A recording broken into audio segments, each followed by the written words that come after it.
Okay. Hello, world. The world. We're live. Seven I'm seconds in. Yeah. I think it looks like we got 2 people in there right now. Waiting. Yeah. So, welcome. Thanks for joining us. I know this was kind of last minute, but we're here with Ian Diaz, and I brought my wife on because I wanted to introduce her to everybody, because she's really the big thing behind. I sit and I write and I do the videos and I stream, but she makes sure that my writing makes sense. She edits it and goes through and makes sure, hey, you shouldn't use this word. This word, people aren't going to understand what you're saying. So it's really good. She helps a lot. So, but anyway, what we were saying is, it's just backwards from what it used to be, and it's such a disparity. I still maintain that those girls were in Ghostbusters crossed the stream and sent us off into an alternate universe, because right after that Trump got elected and everything went crazy. I liked that movie. I know you did. The female Ghostbusters. I liked it. It was all right, but the problem is that I didn't find it very funny, and also I found it insulting to the original films, because they could have easily made them separate, in the same world. Well, and they advertised that's it that the way I as well. had to watch it. I had to watch it as though it was a completely different movie. Right. And I think what really rubbed a lot of people the wrong way was that, they made the guy the secretary. They role reversed the genders in the show, number one. And then when what's her name? She's in Young Sheldon. The secretary in the original Ghostbusters, she was portrayed as kind of the smart, down to earth person, right? Ghostbusters. But they portrayed the male secretary as a big idiot. Yeah, they did. I didn't mind that. I thought he was funny. I thought he was funny because his actor is not an idiot. Yeah. And so seeing him try to act like an idiot was actually hilarious. But that's what rubbed a lot of people the wrong way. Hey, to get Outlaw, thank you for joining us. The reason why that film didn't work was because not because there was women in it. It was because it wasn't funny, and also the fact that the story was literally crap. And it wasn't scary. Right. If you watch the Ghostbusters, the ghosts in them, they were scary. And if you watch this one, they're all kind of parlor tricks, and the whole thing about Ghostbusters is that they're ghosts, and ghosts are scary, right? So right. That's one of the reasons why I didn't like it. It was okay though. I didn't think it was that bad. Yeah, and Annie Potts was the secretary in the original. Yeah. Ghostbusters, what do you want? Yeah. Ghostbusters. Yeah. So let me check, make sure. I do like the original though. There's some genius scenes in that with Bill Murray. Oh yeah. You can tell he made some of that stuff up. Like when the ghost was floating in the ballroom and he just takes the thing and he goes and he pulls it and the flower's still there. I mean, and the bit where Egon has the headphone thing on the desk and he gets the book and he slams it on you can tell that's all made up. You can tell that probably wasn't even in the script. But it's those things that made that film work very, very well, So anyway, I'm glad you suggested this because I need to do a lot more live streams so I'm more comfortable on camera. Being on camera, I made a conscious decision when I came back after the holidays to put myself on camera and not like cover myself up or any of that, because I just want people to see that I mean, I think I'm a decent writer, and I want people to know that they're regular, ordinary, everyday people have extraordinary talents that they can share with each other, and you don't have to be embarrassed about anything about yourself to put it out there. So I think that there's a lot of good YouTubers that. I mean, even Star Wars Theory didn't show his face for years, did he? Who? Star Wars Theory. Oh. Yeah, he's one of the big Star Wars YouTubers. I think he's got like 2.5 million followers. But It shouldn't matter if you don't show your face, though. What matters is what you say. exactly. In my opinion. But I just didn't want to do it behind a mask, you know, and I'm not real comfortable putting myself out there. So I need to do more of these as opposed to me sitting on a video game. What Right. I'm Although surprised about is we got you that green screen and you're not using it. Yeah. I did use it. I redid our intro video. I don't know if you saw that, Ian, but I redid I saw that. it in the book. You're in the book, Yeah, right? yeah. I'm in the book, and then I'm going to start using it for streams, but it looks like me playing Star Wars: The Old Republic is my most popular content. Well, And it's very popular, those kind of videos, aren't they, on Yep. YouTube?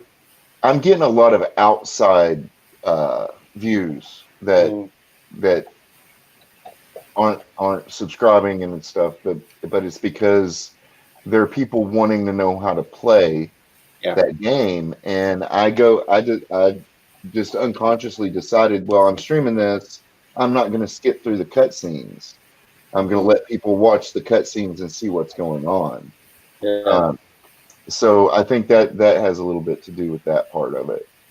But The problem with me is that I can't do something that I'm not into.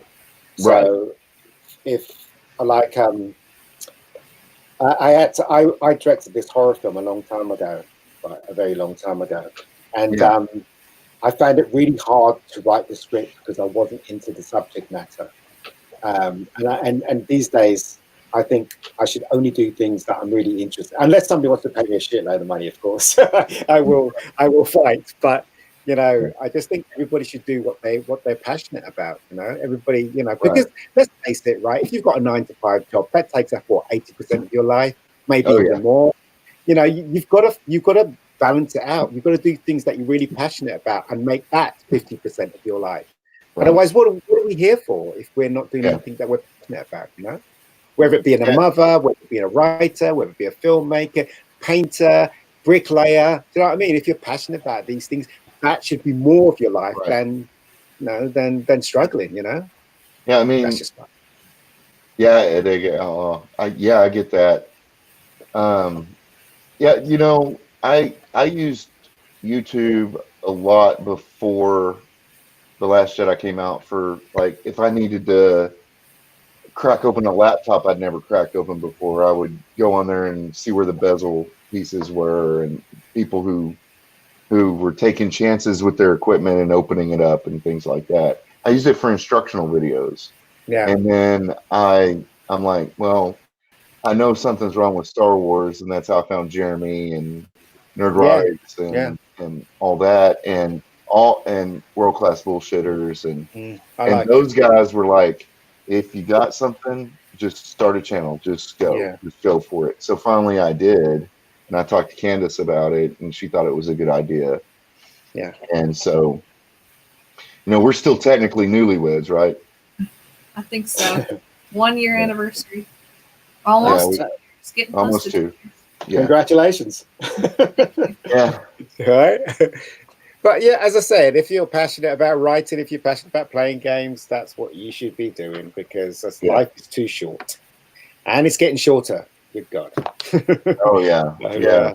So we're not any of us getting any younger. No, I'm not getting any younger. I wish I was. Well, my next birthday, I'm actually going to go down a couple of years. Are you? Yeah. I don't want to grow up. I hate grown-ups. I just don't want to grow up. That's the thing. That's the thing with me.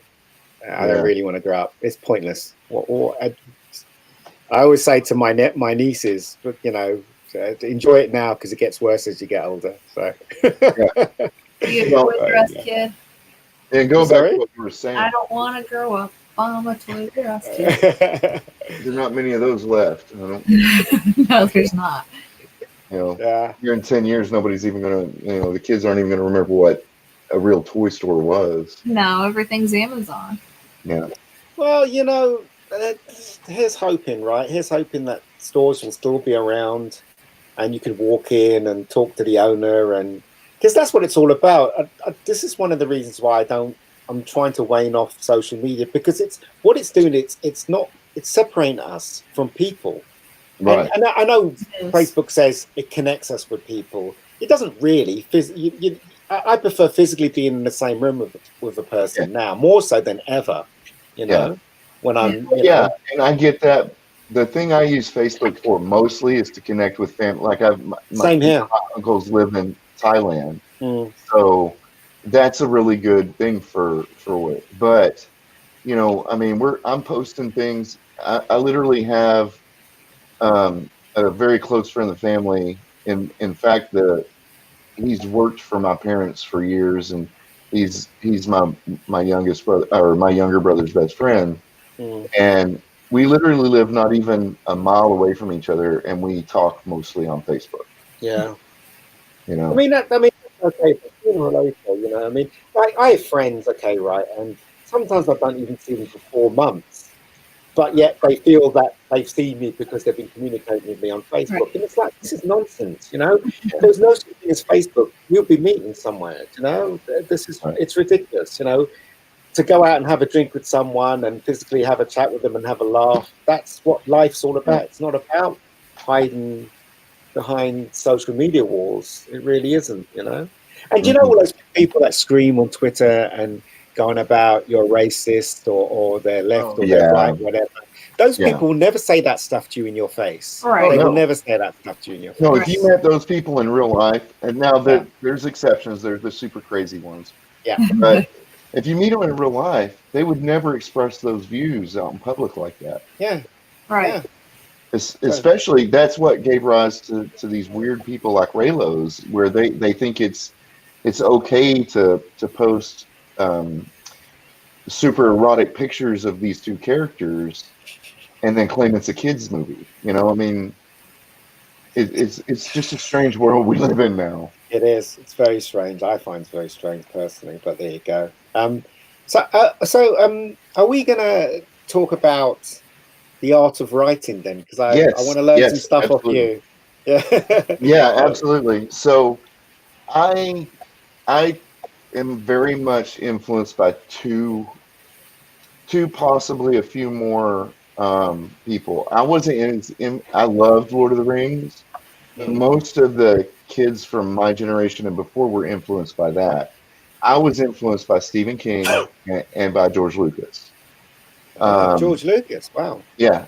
Well, literally the first movie I remember seeing in my life, the first movie my parents took me outside of the home to see was Star Wars at a drive-in theater before there was an episodic title on it. And it was just Star Wars. There was no A New Hope. Yeah. I was 3 years old, and I was hooked from get-go, So, yeah, it's one of those things where I always believed, even after the prequels came out, George Lucas was the concept guy, right? Yes, he is, yeah. He had the overall vision of what a story should be. Yeah, he couldn't execute it as well. I mean, if you look at the prequels, how many of those actors either had before then or literally not a few movies after became Academy Award winners, right? And their dialogue is as cheesy as it could possibly get, but the story is still there. It's still consistent. It's got a through line and a theme. Whereas the sequel trilogy, the story is almost as an afterthought. Yeah. The arcs are almost afterthoughts. And especially with Rey could have been such a great character. Finn had the potential to be one of the greatest Star Wars characters ever created, a former stormtrooper who became a Jedi. That's where I honestly believe that's where they were going to go with it. I didn't And know. and they didn't, because it was about girl power, and everybody needs to, especially, go and watch Ryan's take on what they're going to be doing with the Clone Wars season 7, and it's been confirmed that Filoni originally wanted in this season Ahsoka to have a love interest, and then they were going to go to the underbelly of the of Coruscant and kind of get into all that. Well, they replaced her love interest with 2 girls, so now they're doing the girl power thing instead of having her attached to a man. And Well, that's the thing. That just goes to tell me that they're not done. They don't care that Kathleen's ruined this. They're letting her go. So did you, because George Lucas was such an influence on you then as a writer, did you go and seek out any of his scripts?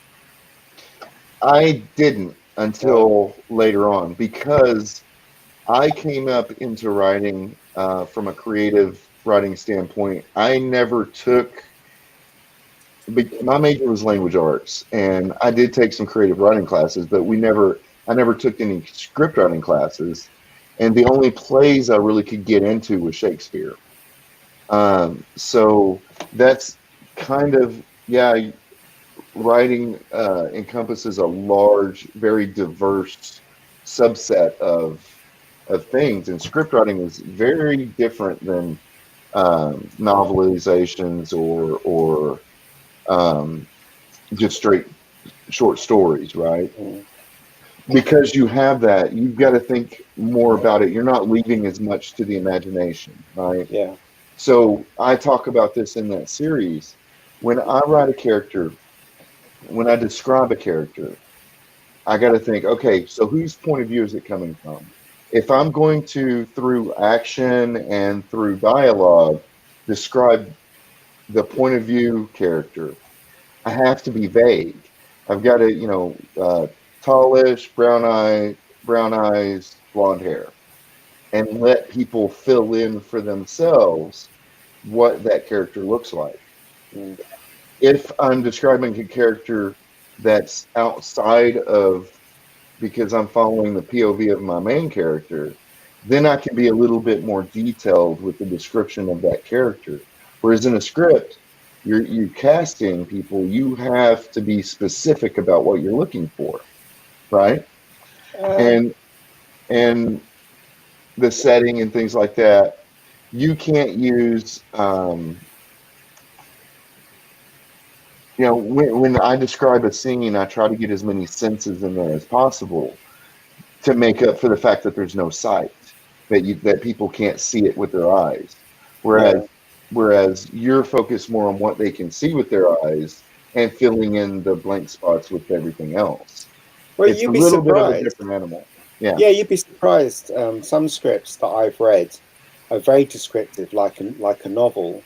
And a lot of people say that they shouldn't be. They should be very matter of fact and straight to the point, because the readers will get bored. But like I read Chinatown, for instance. Based on the film, and that was very descriptive. But great movie. Yeah, but if you read some of the latest scripts now, they're very sparse. They're vague. That the reader can get through it really fast. Well, and that's the thing. You go back and read Lord of the Rings, and then you read a urban or a fantasy novel from now. It's almost night and day difference, because now, because it's so fast paced, it's all action and dialogue. And dialogue. Back then, they took time to, even Stephen King, you go and read The Stand, or the unabridged version of The Stand, and or anything from back then, Salem's Lot, The Shining, which is by far my favorite novel, is The Shining. And I do love the movie, but I look at them as 2 totally different animals. It's because they are. Yeah. And I actually really enjoyed Stephen King's miniseries he did in the '90s with the Stand. He went back and he redid it um, more like the novel, and a lot of people were angry with him about it. But he was never really happy with what Kubrick did, Yeah. and I get that. I also have to acknowledge the fact that once you've written something and you've given it away to the public, Mhm. it's no longer your interpretation of it. Right. That's why I say things like, I wish they'd stop doing this to my Star Wars, because I look at that as the artist gave a gift to us. It's like a painting. The that famous painting that's really just a blank canvas and painted white. And the point of that is that he's given that to the people who like the art so that they can interpret and get what they need out of it. So Rabbit in a snowstorm. That's what it yeah, is. yeah, yeah, and that was the point. And people think it's stupid, but you got to look underneath and what he was trying to say with that. And that's the same thing with my writing. You know, like you said, you were disappointed with the ending of that story, Yeah, a bit. Night Terror. Well, yeah, and a lot of people are, and it's flash fiction, and flash fiction is really just a creative writing exercise, Mm. and that a lot of people, and nowadays flash fiction, if I did a lot more 10-minute stories, I would get a lot more views, right? Mm. But you know that I can't be I can't get offended by what somebody doesn't like or what somebody interprets that I didn't intend, because it's about their perspective. Where did they come from? How does it touch them? Right? So I've given it to people and let them do with it what they will, because that's an artist's job. You're trying to get a point across. Sometimes you're just literally doing it just to entertain. This sounds Oh, good, I'm going to do it. You're not trying to make a point. If people see a point in it, good for them, great. But sometimes it's just a story, man. You don't have to look too far into it, right? you're right. I mean, you give something out, you put something out there, and people see different things, but that you don't really see, and that's just the way it is, I guess. Well, and maybe because I'm not, a multi-million dollar top selling author, Mm. and I'm not in Hollywood where I'm making millions of dollars, and I don't have that arrogance where I can go, you're wrong. I'm like, no, no, no. Let me listen to the criticism so that next time when I write something, I can take that into account if Yeah. if it resonates with me, right? I got to be open-minded. But But if it doesn't, don't get mad at me because I don't agree. I mean, I don't. I always. I mean, we as fans, as geeks, have always been argumentative. I mean, the basic at the deep down level, we're just kids arguing that Spider-Man could beat Superman, right? But Or no, we that's vice can't. versa. No, we can't. Yeah, I know, right? And Sorry, that, go ahead. Go ahead. That's what you say. What are you going to say? who yeah, me. Yeah, yeah, you. Oh you yeah, were but that's what's fun about it. I think about it as like guys that are talking about sports, and you have two different guys sitting next to each other cheering for opposite teams, and they're putting the other guy's team down, and they're not they at the end they walk away happy, and well, not happy, but they still are best friends. Yeah. and they're just ribbing each other, right? Yeah, And they're it's laughing and having a good time. Yeah. And No, and definitely. these people out here who the I don't know, the offended culture, right? They don't get that. They don't get that it's all done in good fun. We all love these things, right? And it's a very strange world. Yeah. It's like everything we've been taught was just thrown out the window. Well, now it is, but there are still sensible people out there, us three included. Yeah, And yeah. Well, I it's mean, most of this community, in fact, mm. But the thing is that a lot of people know that all of this is crap, and hopefully it will pass in the next 3 years, and things will Yeah. be kind of back to normal, I guess. But Yeah. but when I was younger, I always wanted to work for the BBC, and the reason why I couldn't work for the BBC was because in those days they were inherently racist. So I Right. couldn't, because I'm not white, I couldn't Right. really get a job, no matter how hard I tried. Now I'm of this age, I find I still can't get a job at BBC because I'm not black enough, I'm not female, I don't have one leg, and do you know what I mean? So there's all these Yeah. rules now. So nothing's really changed, really. And they talk about diversity, but really, it's Yeah. crap. You know, Well, it's and exclusivity. That's the real name. It's not diversity. It's exclusivity. And it's gotten to where when I'm talking to somebody, I have to think really careful about the words that come out of my mouth, because I might accidentally say something that they might take a different way that I'm not Yeah. trying to say, Yeah. Yeah. And use it against you. and use Yeah. it against me. Yeah. Yeah. Me and And- my brother was in a convenience store once, and there was this. I guess he's a trans. I think I said this story before. I think you've heard this story, haven't you? Me and my I brother don't was in. think I have. All right, me and my brother was in this store, and this guy had purple hair, and he had his fingernails all coloured and stuff. And Yeah. he was a man, obviously.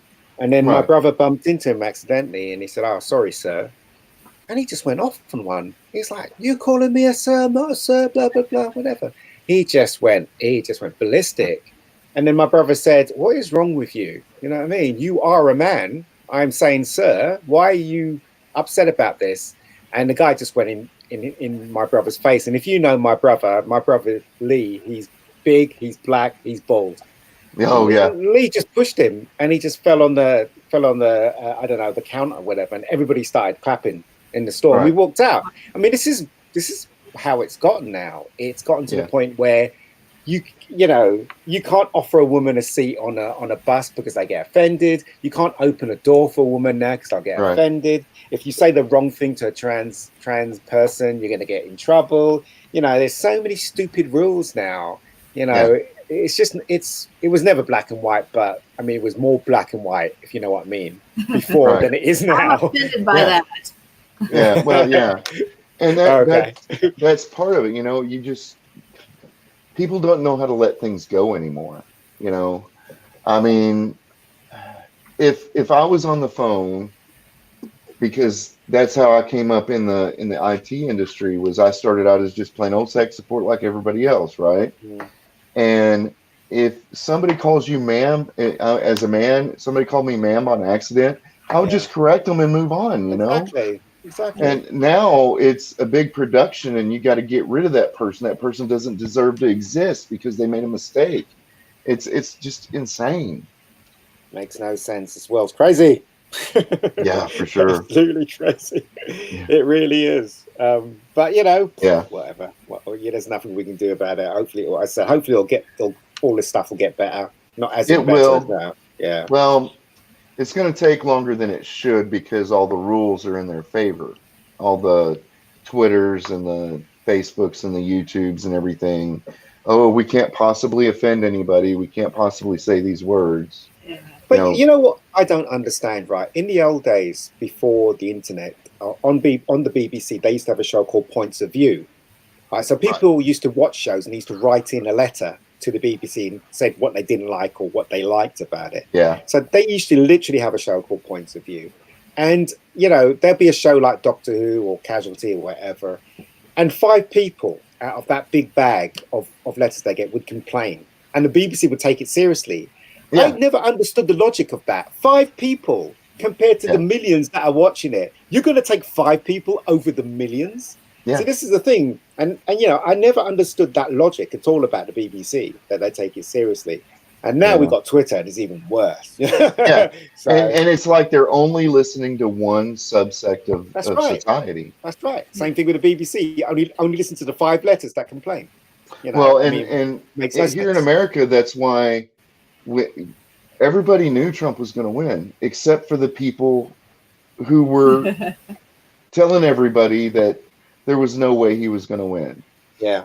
Because just regular people knew that we didn't want Hillary. We knew we didn't want her. Yeah. There was just too much controversy associated with her, whether that was true or not. That's, you know, the information's out there, and you can make that decision for yourself. But I voted for Trump because he was the devil I didn't know. Mm. You know, I knew that Hillary wasn't somebody I wanted, and Trump could shake things up. And now I'm going to vote for him again just because my average salary in the industry I was in was about $35,000 a year. Mm.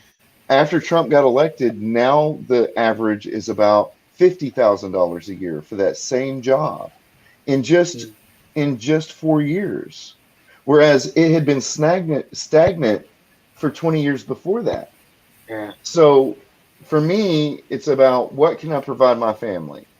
Am I going to vote on because I don't? Am I going to vote against him because I don't like his attitude or the stupid things he says or things like that, or I'm going to vote for him because I can provide better for my family?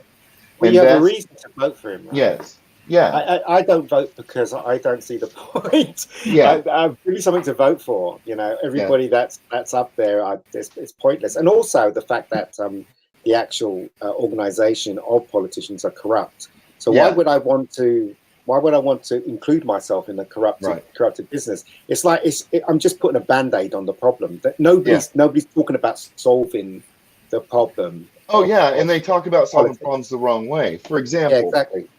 the best way to fix the healthcare problem is not to force people on insurance they don't want or need. The best Yeah. way to fix it is to say, hey, you can't charge that much for this thing. This is as much as you can possibly charge. There's no reason somebody needs to pay $10,000 for an MRI. That's right. You say, okay, we're going to put price caps in place, and then people can afford healthcare. But they're never going to No. do that because they get money. It should be free like in England. Yeah. Yeah, it should The be. o- I mean, a lot of people complain about the NHS and have the long queues and this, that, the other. But you know what? I'd rather stay in a queue or wait a couple of months because I know I'm going to be seen to. Do you know Right. what I mean? No matter how many months it takes, I'm going to be seen to. And I don't have to pay out my pocket or any crap like that. So, Right. Well, and I can't speak to that because I'm not intimately aware of your healthcare system. I've heard about yeah. it. It's never been. I was just using that as an example. No, But I know. because they think about things in one direction or the other direction. They don't think about it. It's kind of like Star Trek, right? People Everything never relates really thought about. Bear with me. It's a metaphor. Go ahead. So everybody, there's I can't remember what episode it was, but there's a scene where everybody's fighting like this, right? On level, and then one of the writers wanted to put in there, hey, they can go up and down too inside, and they don't have to stay on the same plane. So people aren't looking at it in three dimensionals, coming at a problem at all different angles and listening to all different views. Yeah. They're grabbing one and they're pushing their way. They're not taking into account. I try to be open-minded, right? Like I associate with Phantom Menace, but that doesn't mean that somebody outside of it doesn't have a valid perspective and a valid point of view. Yep. The only time I get upset is when people are attacked, right? And especially lately with all this being going on, there's no reason to call people out and confront people in live forums, and it just leads to more and more conflict. When if two people have a problem, they can either stop associating with one another or they can work it out themselves, right? There's no reason for us to throw ourselves in a melee that shouldn't have even been a melee in the first place, right? I mean, it's what, none of this makes any sense to me. This whole stupid woke culture, just none of it makes any sense. But you know what? Good luck to them, because the reason, a lot of, I get crucified when I say I don't vote. A lot of people say the usual stuff like, your one vote could count and all that stuff. But I honestly, truly believe that And they also say to me, "Oh, well, if you think there's a problem, why don't you become a politician and fix it?" So, but I honestly think there are people out there, special people out there that can make a difference in that area. But I'm not one of them. Right, right. Yeah, yeah. Go to I've got your to have strength. faith in the world that somebody like who could have done Gandhi's job? Huh? I couldn't have done Gandhi's job, right? Only Gandhi could have done his job, right? Exactly, So, exactly. You know, Or Mother Teresa. Yeah, exactly. You have faith in the world. You got to have faith in people. But that's one of the things about America, right? Is that the people that that fought against what was happening to them, they were doing it because they felt oppressed. Just like any other group of people, they were being used for monetary enhancement.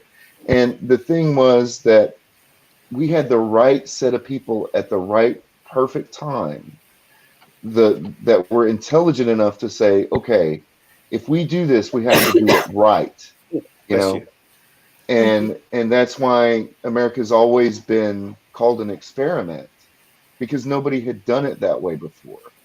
And America's an experiment.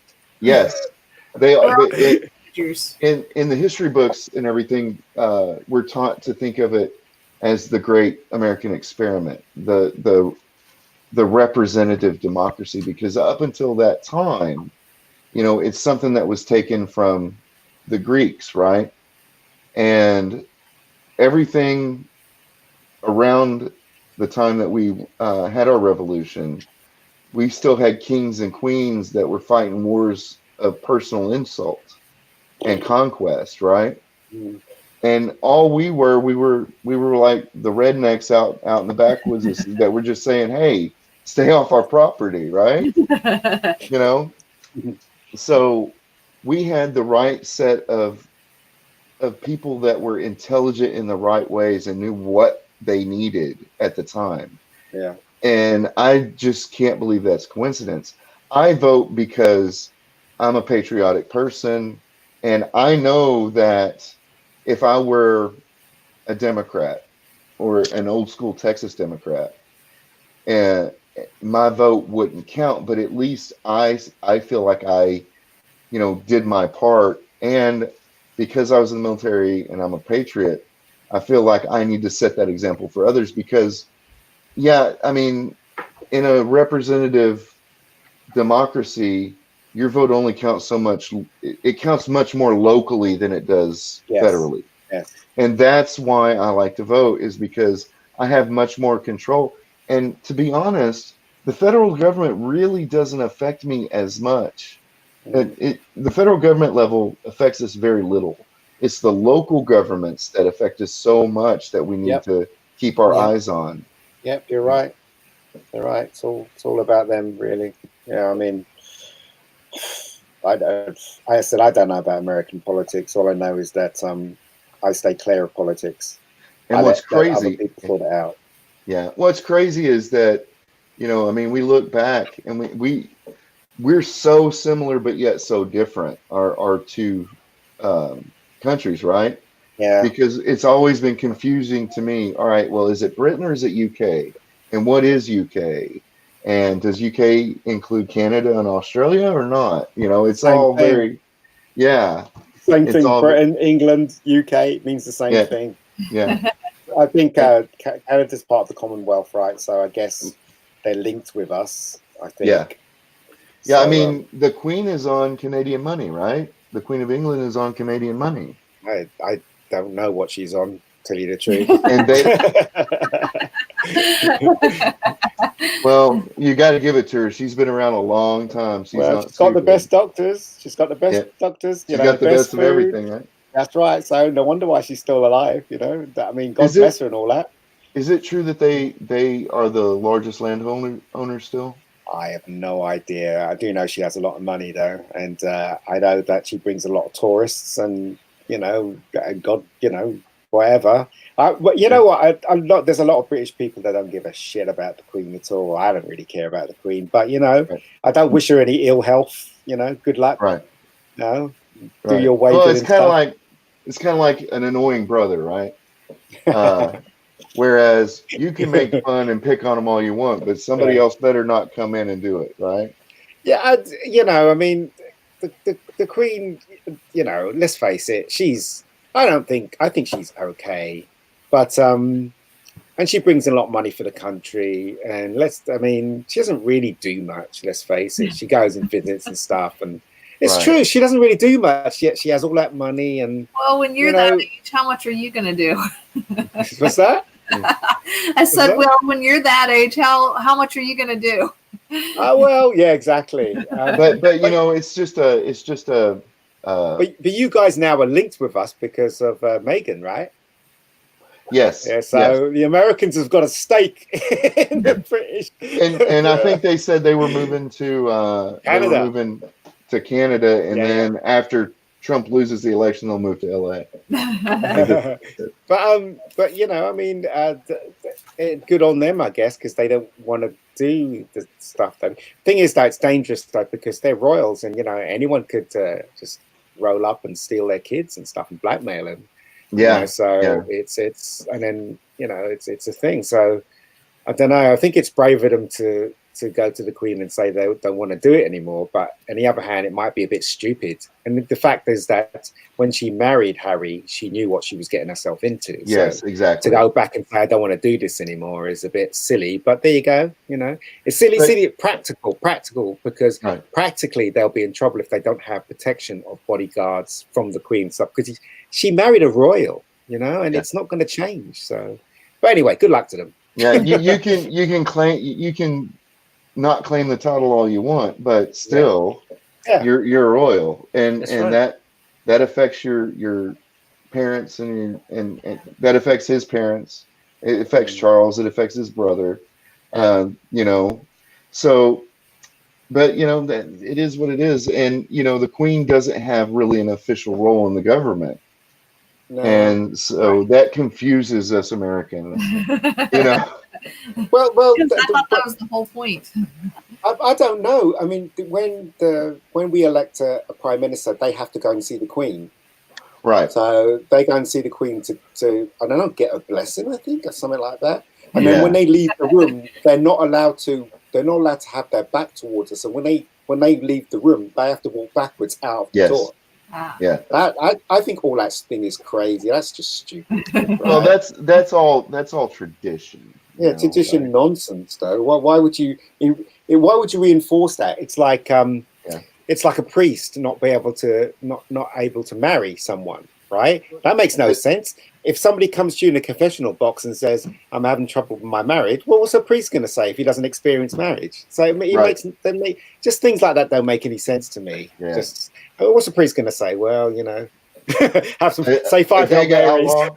A Dega outlaw. I get that. I know there's a lot more to it, and the whole insurance versus government subsidized healthcare is a lot more complicated than we're making it out to be.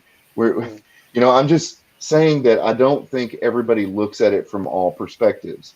I think instead of the way the Affordable Care Act was done, I would have preferred a state, a one-payer system funded by the state, as opposed to, hey, we're going to make you pay these insurance companies whatever they want. You know why, don't you? Well, I'm guessing here because I don't know the politics, but I'm guessing that it's the pharmaceutical companies that are, you know, if the whole system became like the UK, they would lose money, right? They lose billions. Is that true? Would they lose billions? Yeah, they would lose billions. Right, so that's the reason why. That's the reason why you guys are still stuck in that situation, is because these people are so rich and so powerful that they can sway the government to keep them going. And hey, Ryan, I love this tank top. I really do. And Candace says it's really weird seeing me in a tank top because I don't know. Die hard vest. That's what it is. Yeah, and that's the other thing, Adega, is the malpractice insurance. It's crazy. Candace, as a massage therapist, has to carry that. Wow. Yeah, but mine's nothing like that. I mean, there's a big difference. Thank you, Ron, for tuning in here. for those of you joining us, we're with Ian Diaz. Is Rebecca Gold still on YouTube? Yeah, still there, still there. Yeah, take a look at that. It's a really cool show. I like it a lot. Nice web series. And I decided to bring my wife Candace on so that people could meet her, and she's kind of the brains behind the outfit. I said She's got loads because of hats. yeah, well, those are mine. I wear a lot of hats. See the one that's missing? You can tell which one he's wearing. All right, okay. I've got. I mean, I was collecting them for a while until she put a stop to that. Yes. I told him that 500 is just too many. But I've only got a flat cap. I've got a flat cap and I think a baseball cap. That's about it, really. I've got about 6 or 7 of them are flat caps. I have a nice leather one that I need to replace because I didn't ever condition it. So, but yeah, I mean, if you think about it, it's not the way things have been approached, especially with writing, is that people are not open to the criticism, and that's one of the things I need to get across to people, because I don't need to hear it's good all the time. Oh, it's good. It's good. It's good. What I want to hear is, I don't understand why you went this way with it. And I would like to discuss those sort of things, because if I understand what people need to see and read and need the story to go, and they have a different perspective on a twist that could have happened, then that's an experience that I need for future writing. I learn from that. Well, the thing is though, with writing today, okay, right, you can't. Okay, right. So I'm gonna tell you, the writing's very different. The way they used to write in the 70s and the 80s, I'm talking about novels now, was very different to the way they write today. If you look at the way that what's that stupid film that came out recently, the one with the bondage and stuff, and it was successful. It was like the one I mean. Shades of Grey. Yeah, if you read that novel, it is terrible. Spelling mistakes everywhere. Just really bad, because obviously it didn't go through a publisher. It just went through, the person wrote it, and it just went through. Now it's with a publisher, I think. Yeah. But what I'm saying is that the audience from yesterday is completely different to the audience today. When you write something now, you have to get to the point, because people have their attention span so short. Yeah. It's incredibly short. I'm one of those. Jack can tell everybody all about that. I'm like 3 minutes in, and I'm either there or I'm not. Yeah. If it doesn't grab a hold of her in the first 15 minutes, she's done. Yeah. So, for instance, right, in Rebecca Gold, right, I had to make the audience know the relationship between Dr. Drew and Rebecca in one second. So what did I do? The first line is, "You're late, you're old." That tells you exactly the relationship they have between each other. So when you're writing, you constantly got to be finding shortcuts to actually get your point across, because of today's audience just don't have. If they watch Jaws, they'd be bored. Do you know what I mean? Yeah. That's the audience that we have today. Why am I watching these guys sit on a boat fishing? Yeah, exactly. I have nieces that come here, right? So I've got my own place, and my niece goes to school across the road. So when she's going home, she comes into my place, eats all my food. But the first thing, I open the door, and what's she doing? Her face is on her phone, right? So she comes in, we're still looking at her phone. She goes to the fridge, still looking at her phone. And then she sits down in my living room and she puts on YouTube, and she's watched YouTube and still on the phone at the same time. So do you know what I mean? So this is she's 9. She must be 9 now. But what I'm saying is that the audience today, especially my niece Jamie, when she gets older, it's going to be a different way of thinking.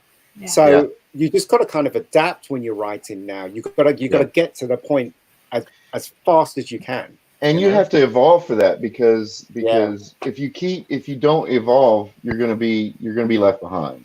Yeah. And that's why I was saying earlier, if you go back and read Lord of the Rings, that's almost all exposition. That's all the narrative. Yeah. And then you read a popular novel or a fantasy novel. Now it's all action and dialogue. Yeah. And But, so you go back and read Lovecraft Yeah.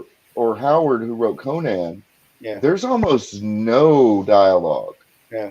almost none, and I just really don't think that those types of media will, it has to evolve. The writer has to evolve, or they become irrelevant.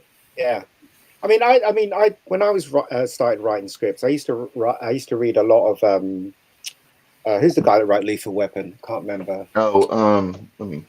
He was the first person to get paid $1 million for a script, wasn't he? Yeah. But if you read his scripts, they're so entertaining because there's one scene that he wrote in his script where I can't remember. I think it was Lethal Weapon or some script. Oh, it was Last Boy Scout. He had a scene in it where he said, the guy kisses the girl and the girl kisses back, and he says they both fall into the bed, and then there's ... and he said, "I'll stop here because I'm a nice Catholic boy and I don't want to upset my mum.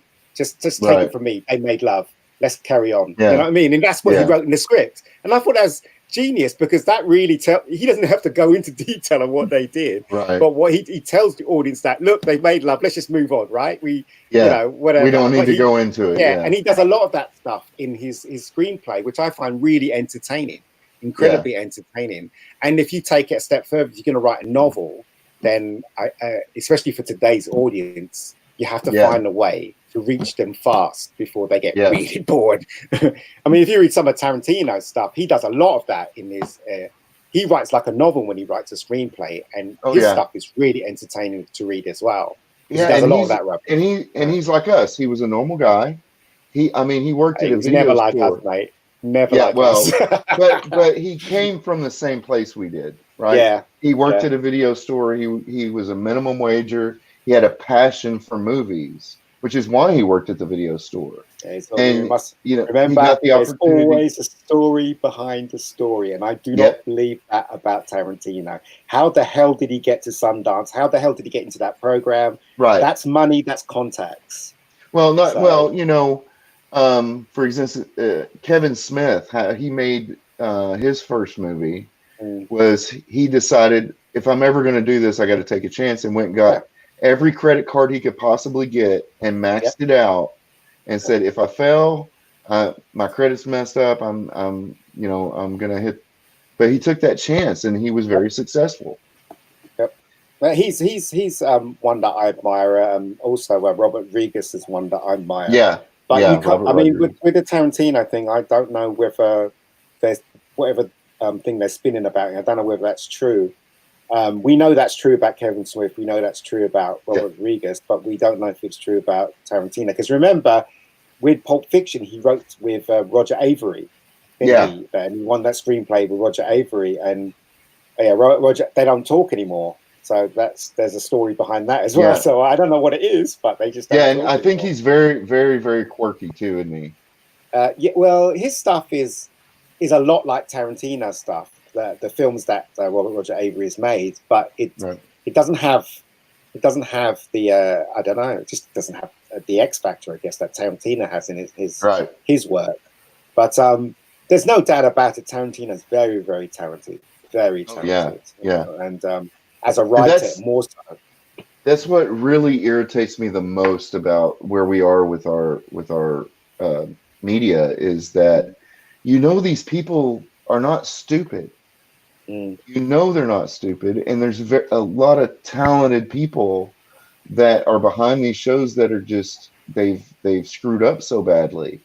I mean, Chibnall's not a person who's not talented, but you've got to think, why are you doing this? You've got to be intelligent enough to know that it's not working, right?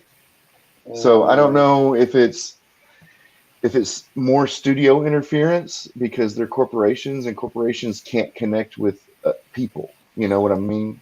Okay, look at it logically, right? Okay, right. So Doctor Who's not being shown on Christmas Day anymore. Okay, right? Yeah. And everybody knows that if you show a show on Christmas Day, the chances of you getting a huge audience is, quite over 50%. Definitely, you'll get a huge audience, especially if it's Doctor Who. Now, what kind of idiot? Chin Balls would have to be a bloody idiot to say, I don't want to show on Christmas Day. I think you're right. I think it's the hierarchy above him that's telling Yep. him that he needs this agenda in his stuff, and he needs to do this, this, this, and this. And, Right. And I wouldn't be surprised if he's dealing with that agenda the best way he can. right. You know. And you saw it during the Moffat years too. Yeah. To a much lesser extent, but still, I wonder how much of this are the creatives. I mean, we have the example where it is the creatives. For example, The Last Jedi. That was totally Rian Johnson. Now, I blame Kennedy more than him because that's why you have executives and producers, is to rein that back. Say, yeah, I understand you want to get creative and do something different, but let's rein that back and try and give people what they want to consume, right? But that's not it. But basically, they didn't have a plan. Right, they didn't. So they didn't have a story arc or plan or anything. So right. I wonder why we got Rian Johnson's thing. I think JJ actually did, I think Ryan threw it out. And of course he did. And Kathleen let him do that. That's where it's her fault. Because he is in the same league as Kathleen, because they both believe in that agenda.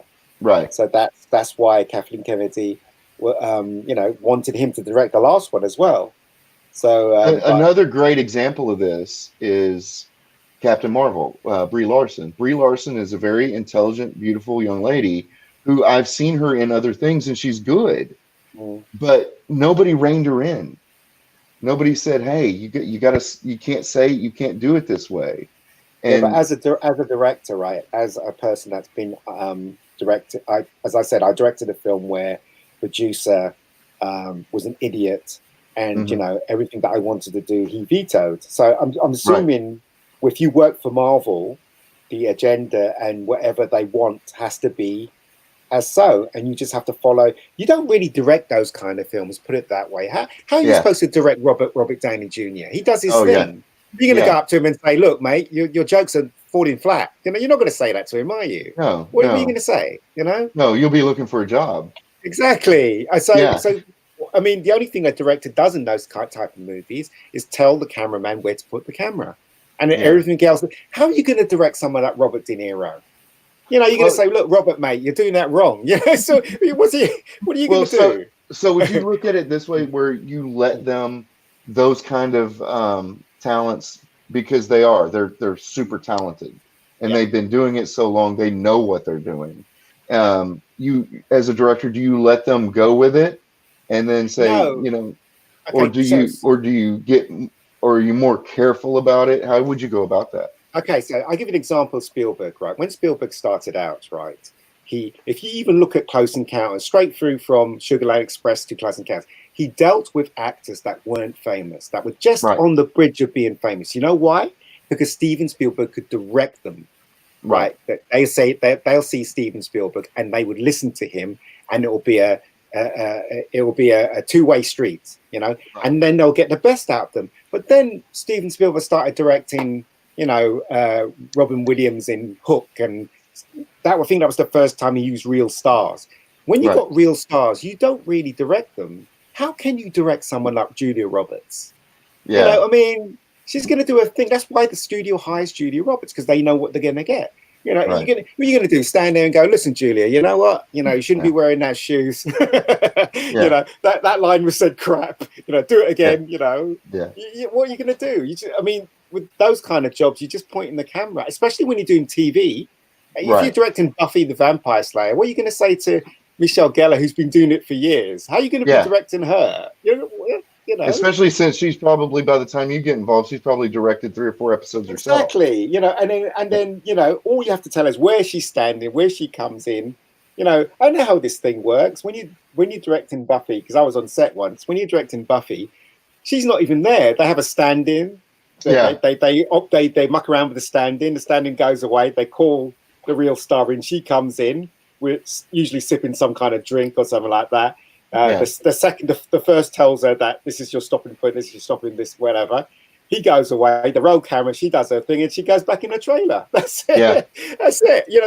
That's not collaboration. That's just working by numbers, isn't it? And I think that's part of the thing where we're not involved directly with Hollywood. So I've never been on a set. I don't know how those things happen. So I can't say, oh, that was the director or that was the actor or that was. But you get somebody like Jim Carrey, somebody like Robin Williams, somebody Yeah. like even to a lesser extent Will Smith, who and Robert Downey Jr. who Yeah. even if they get a line wrong or they ad lib a lot of stuff. You just got to let Yeah. them do their thing and cut it Yeah. together in the end and fix it in post. But as a director, that's so boring. Yeah, You know, I mean, you really want to, you really want to collaborate with the actors and go, let's Right. find the best way to do this, and that's directing. And sometimes, if you're dealing with actors, unknown actors, sometimes you can trick them into giving a good performance, and yeah. you can trick them. Seriously, you can. So with a Like, big actor like that, would you go, okay, what do you think about this? And here's what I think. Well, Is it- I give you two examples, right? So this is I shouldn't really tell this story, but this is I was directing this horror film, okay, and we had Mhm. this. So the stupid producer hired all these models to they weren't actresses. They could act, but they couldn't act. And there was this beautiful model, and she had to start crying in a scene. oh, And so she obviously had problems trying to do it. Okay, right. And there's this trick I was taught a long time ago, and I had to use it because there's no way I can make this girl cry. So there's this technique that you can use. So basically, the technique goes like this. So you go action. She does her thing. She tries to cry, and it's bad. So so you go action. She does her thing, and you go cut, and then you say, "Everybody stand where you are, please." And then what you do is you put your hand in your head like this, like you're thinking for like Yeah. 2 minutes, and then you go, right, we're going again. So you do it 5 times, 6 times maybe, just to Yeah. kind of unnerve her. yeah, And so if that doesn't make her cry, you have to go to the point where it's the last result. And I had to with this one. So after the next 6 times she wasn't doing a thing, I said, everybody stop, please be quiet, don't move. And I walked straight up to her, whispered in her ear, and I said, you're embarrassing me. I went back. And then when I rolled the camera, she started crying. So Oh, wow. that's an old school technique, yeah, okay, to unnerve them, to make them cry. She didn't Right. talk to me throughout the whole of the shoot, but right, when we had the screening, she came up and thanked me. yeah, But this is the thing, right? If an actor is really bad at the screening, or if anyone sees it, no one's going to go and blame that actor. They're going to blame the director, and that's the Yeah. reason why directors have to be that way, because the buck falls at their feet, you know. So, Yeah. but Yeah. you know, everybody from both sides are going to blame the director. The executives, exactly, the producers, yeah, are going exactly. to blame the So director. you can't afford to let them get away with it, you know, and that's the thing. But as I said, I only talk from experience, though. I only talk from experience. As I said, I'm sure other directors don't have to go through this. I mean, Right. as a director, I can tell Guy Ritchie doesn't direct his films. He doesn't direct his Yeah. films. You know, it's the editor that puts it all together. Yeah. Well, and Star Wars wouldn't be what it was without George Lucas's ex-wife. Yeah, yeah, If you ever see a rough cut of the original movie, it is bad. yeah. Of course it is. Of course it is. But Yeah. I mean, you can tell sometimes that people don't know how to direct. Like what was that actress that she used to be in House, and she's directing now? You know, Yeah. you got all kinds of directors, right? You got Clint. I saw Clint Eastwood's latest film, and I really enjoyed it. But Yeah. the way that's directed, it's very, very, very pedestrian. It's very kind of wide shot, mid shot, master shot, all that. But if you look at Spielberg, Donner, who else? George Lucas to a certain extent as a director, and Cameron, they all have something that the other directors don't have. I give an example, right? You ever see Jaws? Yes, several times. Right. So this is one part of directing, properly directing. Okay, right. So I don't know if you remember in Jaws where Roy Schneider and Richard Dreyfuss get on the boat with Quint, and then they're gonna go out and find the shark. Do you remember that scene? Yes. So do you remember it? So once they got on the boat started going. There's a shot from Quint's house, which is a window, and the jaws of a shark is on the window, and in the window you can see the boat traveling Into the jaws of sea. yeah. So exactly, you got it right. Yeah. So yeah. that is true directing, right? Yeah. It's not 6 cameras pointed at one person and editing all those points. It's about taking something visual and subconsciously planting it into someone's mind, which Right. yeah, you got that obviously, and I got that when I was watching it as well. You know, they're sailing into the jaws of death. That's what Spielberg was saying with that shot. And another example is Temple of Doom. I don't know if you've seen Temple of Doom. Yes. Where all the bit where the Indian guy's explaining to Indiana Jones what happened to the kids. And so the Indian guy is speaking in his language, and Willie Scott is going, what is he saying? And Indiana Jones is repeating in English what the Indian guy says. And as he keeps saying it, the camera is from his head, and it goes lower and lower and lower, and it looks up at Indiana Jones. And the last line is, they stole our children. And Spielberg is saying, how low can you get? That you've stolen those children with the camera angle. How low could you get? And that is directing. Yes. And that's lost today. Directors today, they do not do that. And I like to think I do that. You mentioned Close Encounters of the Third Kind. They do a lot of that in there. Yes, they do. Yeah. And that, for me, that's pure directing. I mean, Lawrence of Arabia is another example of that kind of filmmaking. Right. Today, I don't understand.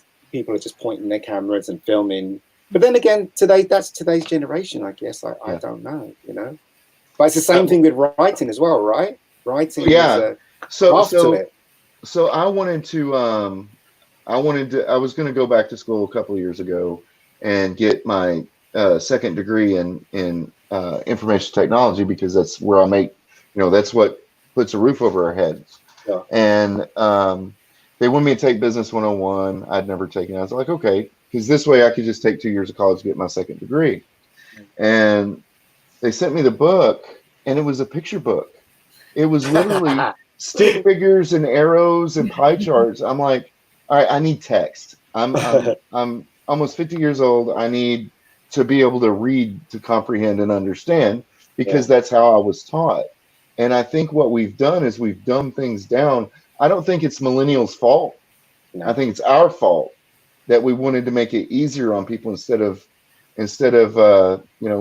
you got to take the hits and you got to pick yourself up. We don't teach that anymore. Yeah, I guess. I mean, as I said, right. But the thing is, though. But does that tie into the whole? Yeah, we've had to get faster and faster and faster and understand. The point I'm trying to make is that we should move with the times. As creators, we should move with the times. I mean, there's that prime example of TV versus cinema during the 40s. And was it, I think it was 20th Century Fox, and all the big media studios were saying this TV wouldn't catch on. And only one studio, I think it was Universal, that said, yeah, it will. And let's turn all our film studios into TV studios. And then so I'm saying, so if you don't embrace what's happening now, then you're going to be left behind.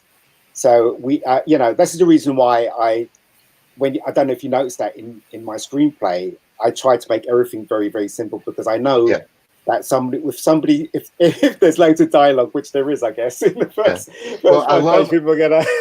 I love Rebecca. I love Rebecca's the way she handles herself. Everything's boom, boom, boom. It's like a beat she's hitting. And I love that, because it's her. It's coming from Rebecca. Yeah, I mean the snarky. It's boom, boom, boom. It's not contemplative, but that's her character, right? She's got those quips really quick, and I think that's what makes her so great. The thing is, though, I don't. When I decided to write this story, right? So basically, the premise is she's an assassin, and on a job she encounters a high school crush. That's basically the premise for season 1. But when I was writing it and when I was making it, I wasn't focusing on the shooting and stuff. It was all about the relationship between her and Jackie. And I think that if you don't find the core of the story, then you're going to be in trouble, because you're going to concentrate on all the wrong things. Right. And with season 2, it was more about her loneliness and Jackie's loneliness and how she's trying to redeem herself by helping her uncle and sorting out Jackie and stuff like that. And that is the core of the story. And the rest of it, and the mother, of course, you know, her not having a family, and her conscience, which is Drew's conscience. And that's remember I said that to you whenever I was reading it. Yeah. Those are the core elements of the story, and I think if you get that right, everything else should fall into place. Right. That as a writer, I don't know. Yeah, and then one of the most common questions people ask is, where do you get your ideas? Well, they're from everywhere, right? Yeah. You know, I mean, they're from your experiences growing up, from your past, from an idea that hit you, that you read an article. I have an idea for a post-apocalyptic story where I was watching, I think it was National Geographic channel, on what happens when super volcanoes go off, and the fact that they emit they can emit what is called a basically a geothermal electromagnetic pulse, just from because of the pressure that's built up.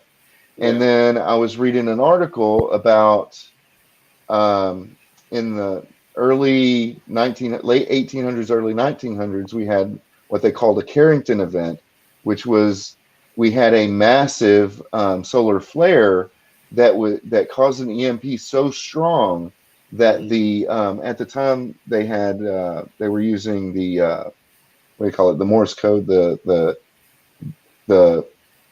wires, they didn't have telephones, they were using the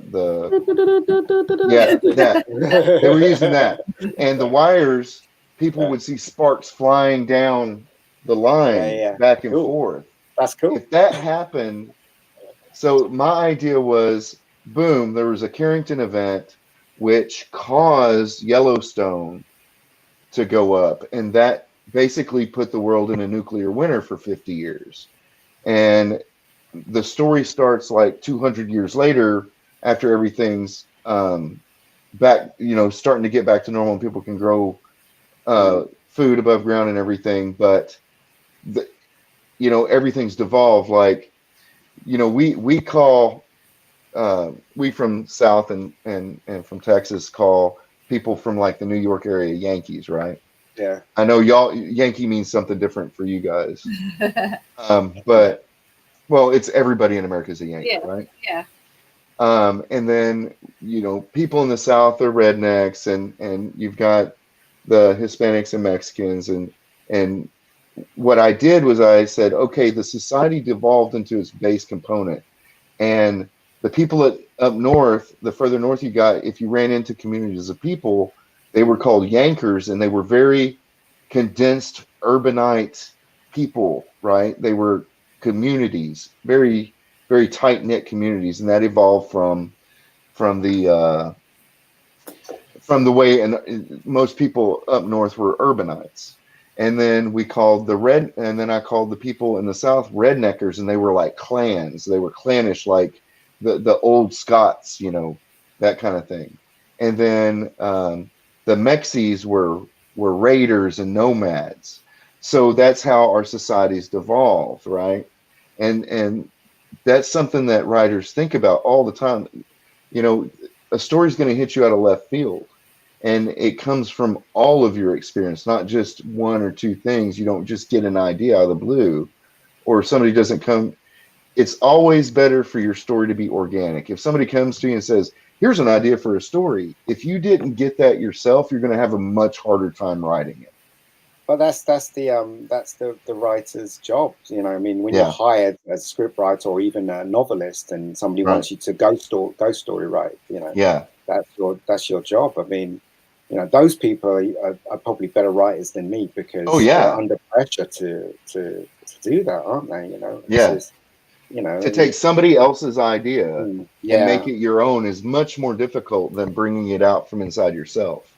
I mean, also, right, when you write, writing's personal to you. Yes. Like, for instance, I keep bringing up Spielberg. I mean, Spielberg, he was always writing about family when he was in his prime, of course, writing about family and how dysfunctional family, because he came from a dysfunctional family, Right. and that's right. the thing. So he wrote, he kind of pushes that into his scripts, from E.T. to Gremlins to, I don't know, right across the board. And he was the wonder kid, wasn't he? Yeah.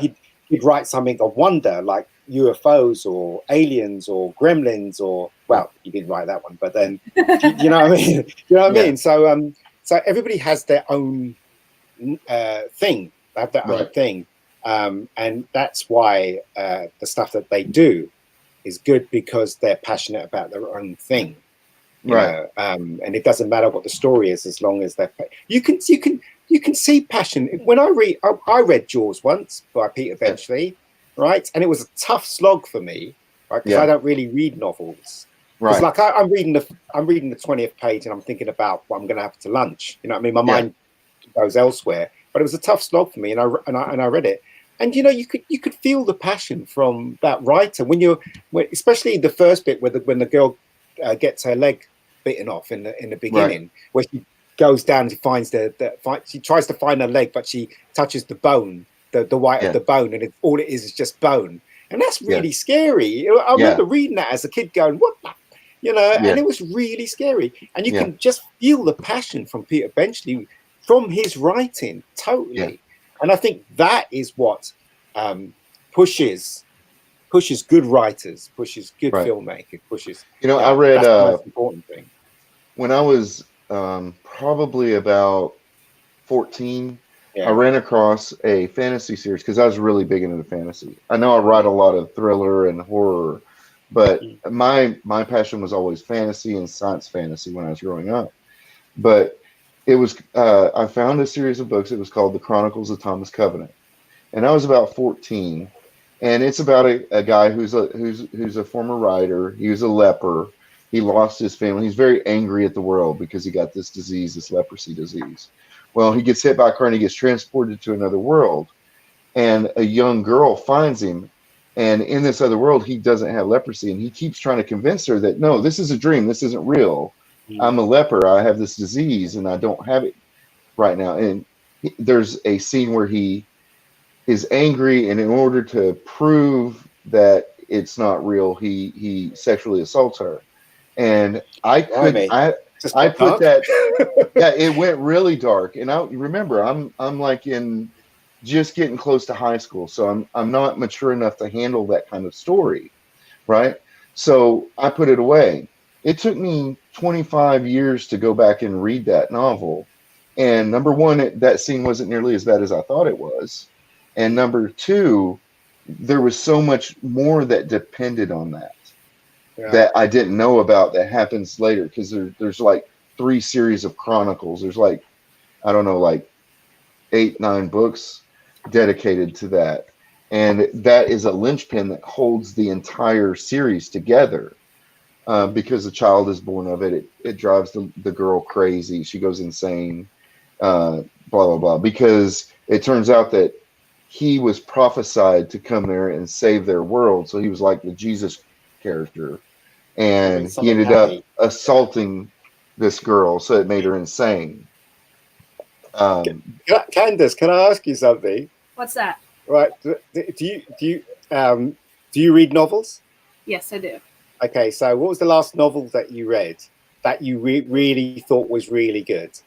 Because I tell you, I can't remember. But I mean, I'm actually in the middle of re-listening. Well, I don't really read so much anymore as I listen to Audible, but that's because Jack got me into that. But that's also because of my dyslexia. Reading gives me headaches because I'm concentrating so hard. So I now listen to the Audibles, and so I can get through them without headaches. But what is that series that you got me into, Jack? It's what's it called? What's it called? The first one is the Dead Witch Walking. Yeah, it's Kim Harrison's novels, the Hollows, and it's basically an alternate universe where vampires and witches and demons and fairies are all part of regular society. Like that thing on Netflix with Will Smith. Yes, like Bright. Like Bright. Was it Bright? Was it called? I think it's called Bright, isn't it? Bright. Oh yeah, like that. Yeah. Oh wow. Yeah. Except it's coming from a very dysfunctional young lady's point of view, and I liked them. I liked them a lot. In fact, I had them for a few years before I even met Candace, and I thought it would be something she would like to listen to. But there's a lot of the oh, that guy's hot and kind of stuff in there. It's that only with the vampires that she does that, and that's because their pheromones go through the air, and if they get angry or you're angry, then no, Nick is not a vampire. Neither is the other guy. I mean, I'm recently going through this. I remember it better than you do. Yeah, but it's a very good story, and it builds upon itself, and there's a point in the end, and you realize there's a point in the end. Yeah. All right. So I'm into graphic novels now. I'm just like you. I can't read novels because, as I said, I just can't read them because my mind wanders. But there you go. With graphic novels, for me, picture and words, that works for me. Right. The last great graphic novel I read was two. In fact, it was Born Again, Daredevil Born Again. And Sin City, the first Sin City. That's Sin City's really good. Yeah, those two were amazing. Especially Sin City was just black and white. They was like noir. The way the drawings was kind of noir. And it was really something. It was amazing. I picked it up when I was in Forbidden Planet, which is a comic store. I opened it, first page. I was like, "What the fuck is this?" And I didn't leave the store until I read all of it. Hey, look, we have a celebrity memer in the chat. Hey, ABC, how you doing? What an ass, what a bitch, what a cuck. How you doing, man? Doesn't he join in with the other one as well? Amy got as well. You said you were off Twitter, right? So I captured a video of Ryan celebrating a kill on Fortnite. Oh. And I put it on Twitter. And he took it and he made some great memes out of it. They're just amazing. And he's one of the best at those things. So welcome. Thank you for joining. Yes. So what I do, especially like the short story that you listened to, I wrote it 3 versions of it, Candace? I think so, yes. And then I gave it to her and I said, what I want you to do is I want you to read through this. And anything that confuses you, I want you to go to mark it with this red pen. And so what she's really good about, I tend to get very pretentious with my writing. I use words that most, I guess, people think I have one of those word a day calendars or something. But think you do. I actually do. My dictionary.com app gives me a new word every day. But anyway, so in order, she helps me, she brings me down to ground level. You know what I mean? Yeah. I know. And she does that with everything. And she did anime. Saying I'm not as smart as him. No, what I'm saying is that that this wouldn't work without you, you know? Oh, that's because who do I ask? What do you think? What do you think? I go to you. I say, can you watch that and tell me what you think and stuff like that. So yeah, I give a lot of credit to Ryan and Geeky Candy and Mary and all those people, Neurotic and Jeremy, the people that I look up to. Heck, I wouldn't have done this without Jeremy Griggs. If he hadn't have said on that live stream, somebody needs to create this George Big Dick Lucas account, I wouldn't be here, right? So, and I don't normally just do things like that off at a whim, you know, and I think it's meant to be, but yeah. The real help I have is her, and that's the thing is that she's a partner, and I want people to know that she's in on this, Oh, right? hell, Candace. Yes. I am good at circling whole paragraphs and saying this doesn't make any sense. What are you even saying in that paragraph? Because I don't know if it's this way for you, but when I'm writing, my mind fills in blanks, right? And I don't see those holes that I've written in there until I get her to read it, right? And then Well, she can do that for me. Well, the thing is with the script that you guys read, it took me a whole year to write that. Right. So basically, I wrote, I think it was the 5th draft where I thought it was okay, and then I sent it to a website that actually tears scripts apart and stuff like that, and I paid for it to get teared apart. So that's what I did, and then because basically I have friends, and if I give it to them and I say, can you read this, and they say, yeah, we'll read it, they never do, and even my best friends, they'd go, and then they're either going to say it's good or no, they usually say it's good, but I don't trust those things. So what I do, I'd rather pay for people to tell me exactly what they think of it. People that don't know me. I've looked up some editing services, and for something that's not like my novels, I mean, I have one that's almost finished, and it's going to be a massive novel. It's going to be like over 100,000 words, and that would cost me $3,000 to $10,000 to get edited. No, but I'm not talking about editing. I'm talking about there's these sites. Just criticism. They criticize it, and then they basically go through the script and tell you what they think is wrong. But the thing is, though, you have to be clever when you send it to those things. You've got to know what a criticism is, and an error, right? Yes. So when somebody's reviewing a novel or your scripts, whatever, you have to know what the difference is. Like, for instance, if my character is in England and he opens the door and suddenly he's in Hawaii, that's an error. Right? Unless it's intentional. Exactly. Yeah. But if someone is criticizing my script and say, I don't like that character because he's wearing red shoes, that's just an opinion, right? So you have to know what the difference is. And you also have to remember as well, is when people criticize your work, they bring everything that they are to that criticism. Their likes, their dislikes, their sexuality, their height, the way they look, the way they see the world, everything to that criticism. So you also have to know when somebody criticizes your work, whether that criticism is valid to you and whether you should listen to them.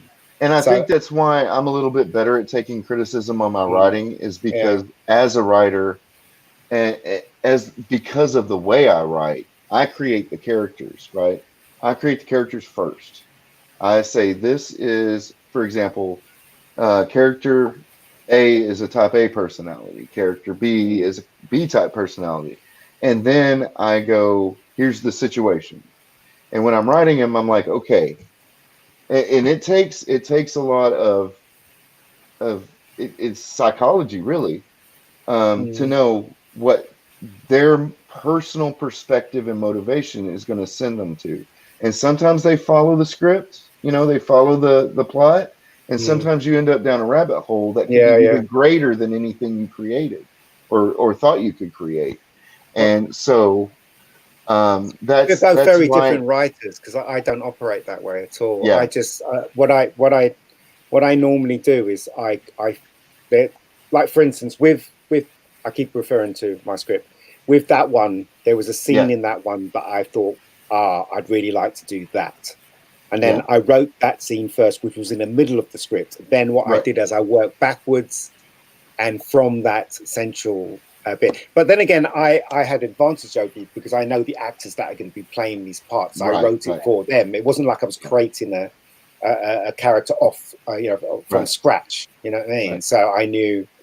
And I have a trick that's very similar to that. So if I'm having trouble with a description of a character, what I'll do is I'll go on to Google per se, and for example, and I'll type in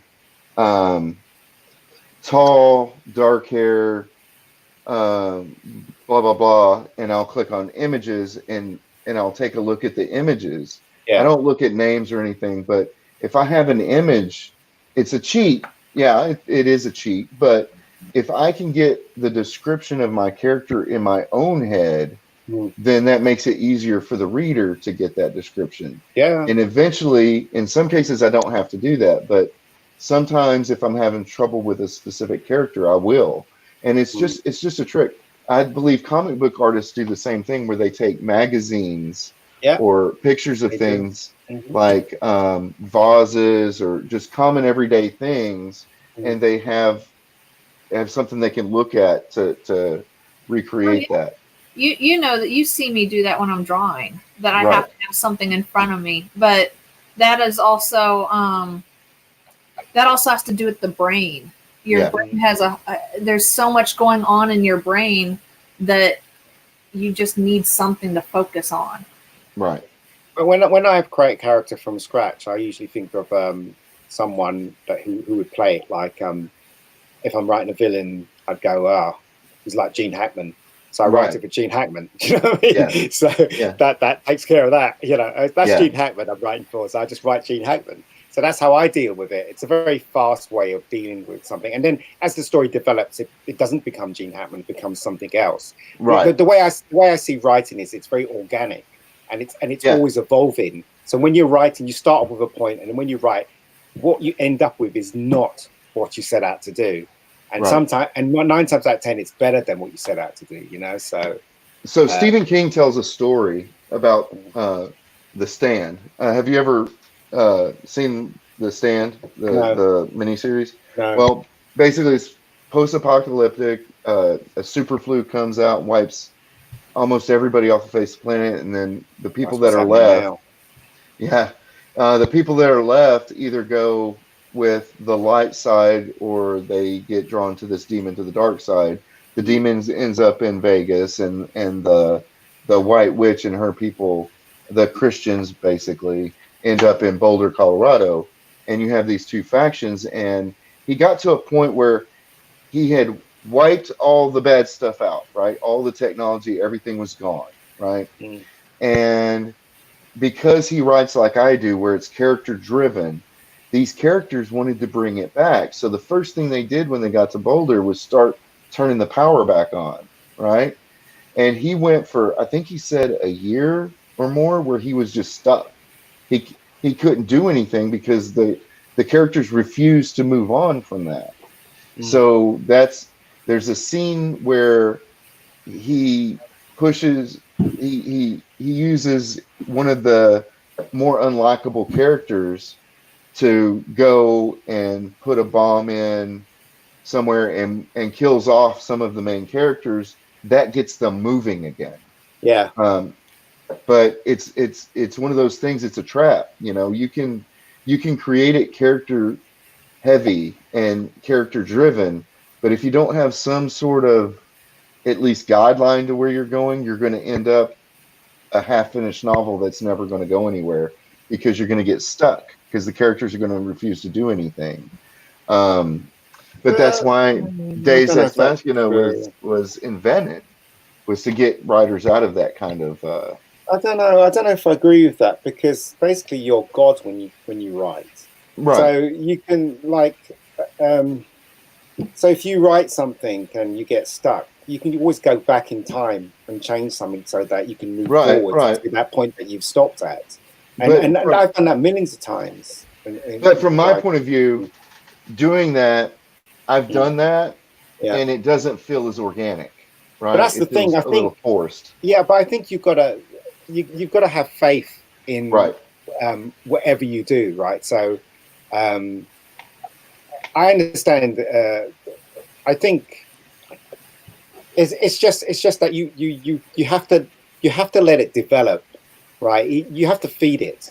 Okay, that's the way I see it. You have to feed it, and you have to develop. And there's no way. It's like raising a kid when you're writing. There's no way after it becomes 20, it's going to go its own way anyway. Yeah. So that's the way I see it when I write. You know, it starts off. It's 6 years old, and you're telling it what to do, and then suddenly it gets to page 60, and it's like it's like in its teens, and it's just out of control. Do you know what I mean? Yeah. But you've got to try to steer it back. You know, that's the thing.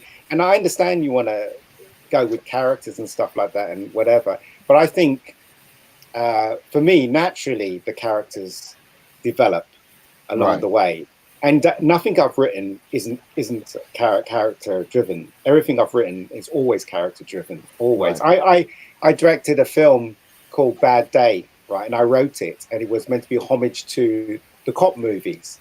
So it has all those things in it where you have a screaming black boss. You have the rookie. You have the the cop that knows it all. You have the good looking car.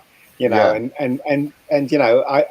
that's the thing. Once you've got those characters and you start moving them around and stuff like that, they have a life of its own, and then they end up. If you're not sure if you're not sure what this character's going to do, and you want it to go left, you can always go back and change his history to make it go left. Right. You know what I mean? Yeah, that's true. Yeah, that's true. So that's what I normally do.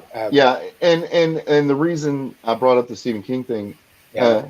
Hey, Thomas. Welcome. Dale. Yeah. The part of it is the reason he had such a hard time was because the cast was so large. You've got. I think he had like 15 main characters in that story, something like that, and so yeah, it's one of those things. But what I'm trying to say is that everybody has their own method of writing. Yeah, and you go to, Sorry, go ahead. What people don't understand is that criticism is necessary for you to grow as an artist. Exactly. And that's why, like I said in one of my videos, hey, if you want to say that I stink and I'm gutless and a piece of crap, put it in there. I just want to know what people honestly think about the work, because it's like you were saying, I could get a number of people to read my work. They're not going to be honest with me. No, but the thing not is that totally. You can't lie to yourself, right? So if what you've written is good, right? Yes, you want criticism. If people tell you it's a piece of crap, then basically they have no business telling you that. If they want to be critical and be respectful for you and tell you what they think is wrong, that's fine, right? Yeah. But people who just say it's shit, that's just not on. That's not on. Well, Right? That's rude. That's rude, right? It is, but I don't take it as personally, because there's some great things out there that I despise. But you should take it personally because it's your work. Yeah, I How could you not understand that. take it personally? But We have to be I was honest with also ourselves. It's the one thing he doesn't take personally. Don't change him for that. No. I guarantee you that Storyman Jack does take it personally. He's just good at hiding. some of it, Good but at hiding it.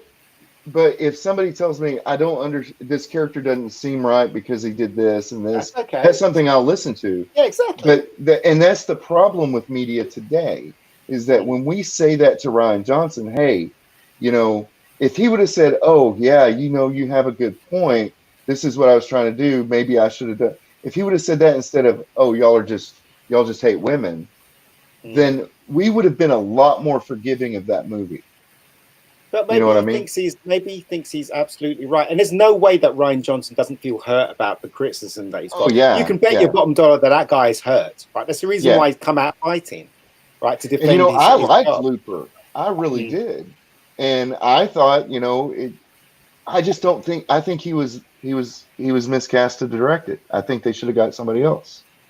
I think that all that could have been avoided by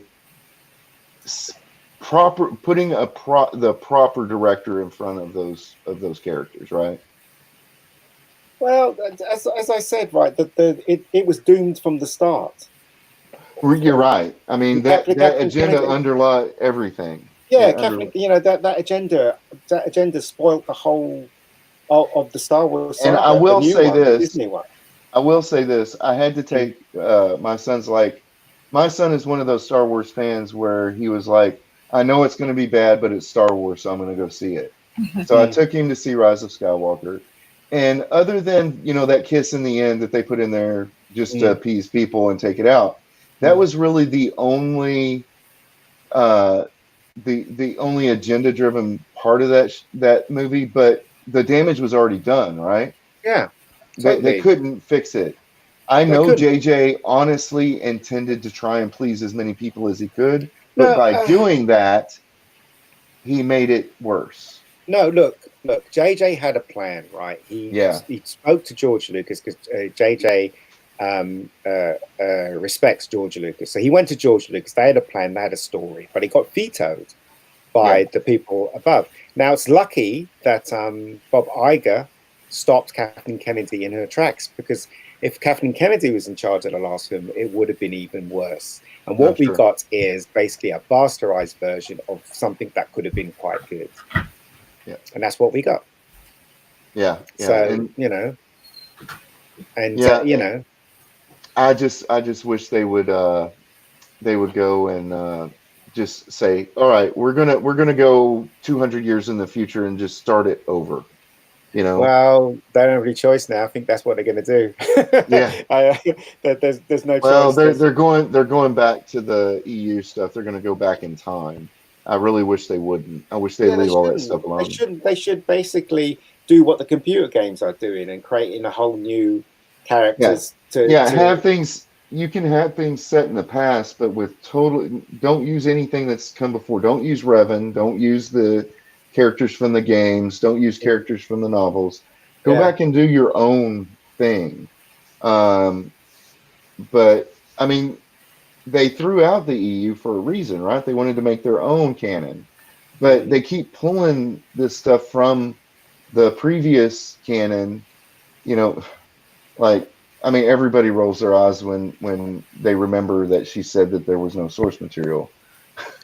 Because there's literally hundreds of novels and graphic novels and comics and things they could have kept in canon and then adapted for film. But as I said, and don't get me wrong, there's certain aspects of the EU that I don't like. There's certain stories in the EU, but you're never going to like everything. Right? It was doomed. It was doomed from the start. Everybody was so excited when the first one came out, and I was there in the cinema. It was packed. Everybody was queuing up. Got my ticket, and was really happy. I was on Facebook going, "I got my ticket for Star Wars." And then we went to see it. I was like, "Oh, it's all right." You know what I mean? And then the second one was even worse, and the third one was even worse. So they just killed it. They killed it dead. Like I said, I went and saw the first one several times, and I looked at it like, the Phantom Menace, where, okay, he had to start somewhere, right? And I didn't agree with her being overpowered and being able to do things right out of the box that she should have had to been trained for. And I didn't like what they did to Han. But I'm like, well, surely they got a plan. I didn't even think about it. I just knew they had Didn't have a plan. And also another thing that really annoys me about Hollywood as well is that every time they try to reboot or connect or do something that was done in the past, say for instance Star Wars, why have you got something against people of age, right? What is the thing they keep saying is, oh, well, Han Solo, Luke, they're all old. The new generation probably won't be able to connect to them. What are you talking about? The old generation is what's going to keep your film afloat, and those people are going to go see it. They want to see those old people. Right? Those old, us old people are the ones who have the money. Exactly. Us old people want to see those old people. Yeah, and then you can hand it over to Rey, right? So basically, the first film should have been the adventures of Luke, Han, and Leia, to get to a point where something happens and they hand it over to Rey and Finn, and then they can go forward with that thing. Basically, give the audience what they want. They wanted to see the Beatles. They didn't get the Beatles. That's what they wanted to see, right? They got the monkeys. Yeah, exactly. So no, we have to have the agenda-driven Mary Sue called and that's Rey. Coming from Jose, who likes the monkeys. but that's what they did, and it's such a shame that they did that. And the same thing I suspect the same thing with the new Ghostbusters film. Yeah. You see this trailer and you see these kids, and they're all funny, whatever. But really, people want to see Vegman. They want to see, Rey. They want to see, Winston Zedmore. And we want to see. Some of them die already, though. Well, only Egon died. But then you start the film. You start the film where it's the funeral, of Egon. Right. And then I mean, I don't know if you've seen that trailer, but there's a clip in it where Paul Rudd's in it. Yeah. And apparently the little girl is the grandchild of Egon, and he's showing the kid going, yeah, there's clips of Ghostbusters. Yeah, this is what your granddad did, in New York. But and they didn't know about it. How could they Yeah. not know about it? New York was infested by ghosts, and Right. these four people stopped the end of the world. How could they Yeah, a not giant know marshmallow about man. How something does like- nobody know about the giant Exactly. marshmallow? Yeah. The So that's Statue of Liberty. yeah. So this is what worries me about this new one. And you know, if I was in charge, right, it's so wrong to give it to Ivan Reitman's son, right? Because he's gonna spoil it. What everybody wants is they want to see the Ghostbusters. They don't want to see kids. They want to see Ghostbusters. What's wrong with having the Ghostbusters and the kids help them? What's wrong Yeah. with that? There's Yeah. nothing wrong with that. You know, and another thing that Hollywood is always saying, which makes no sense. Oh, if you have an R-rated film, nobody's going to see it, or less people's going to see it. Well, the Joker proved them wrong on that. Exactly, Didn't Yeah. and Deadpool. You know, this is Deadpool. stupid. Yeah, Stupid Deadpool thinking. really paved the way for Joker. Exactly. That surprised me by being rated R, though. Yeah, I mean, it's just stupid way of thinking. Hollywood has this stupid way of thinking. They think they know, just like Ricky Gervais said, "You're in your bubble. You have no idea what real people do," and they don't. And he's right. They're hypocrites. Yeah. You know, if Al Qaeda started a streaming service, they would be on the phone with their agents. I think he's totally right. Exactly. Because- Also, right. Yeah. Sorry. Go ahead. Because I mean, I saw somebody said something. I can't remember what channel it was on because I watched so many. But somebody said, "Hey, everybody thinks that the guy that founded Apple was this great person and humanitarian and everything, but he built his company off the backs of sweatshops and children in China."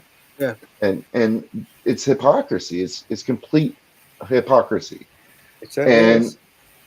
they want to tell us that we are oppressing minorities and people of color, and I mean, and in the meantime, in the back room, they're the ones that are doing the casting couch. They're the ones that are running their business off the backs of children, Right. and it's eventually it's all gonna.